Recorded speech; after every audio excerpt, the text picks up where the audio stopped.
Presiden Republik Indonesia Bapak Prabowo Subianto telah menandatangani surat rehabilitasi terhadap 3 nama tersebut.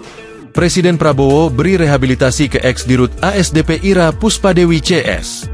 Presiden Prabowo Subianto memberikan rehabilitasi kepada dirut ASDP nonaktif Ira Puspadewi. Surat sudah diteken Prabowo sore ini.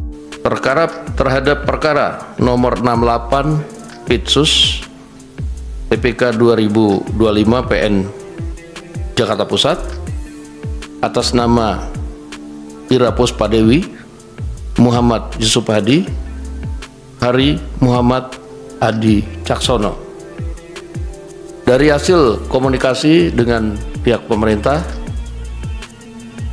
alhamdulillah pada hari ini Presiden Republik Indonesia Bapak Prabowo Subianto telah menandatangani surat rehabilitasi terhadap 3 nama tersebut.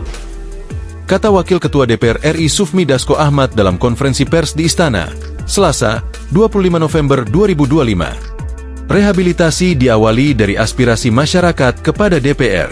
DPR melalui Komisi Hukum melakukan kajian terhadap perkara yang menjerat Ira Puspadewi.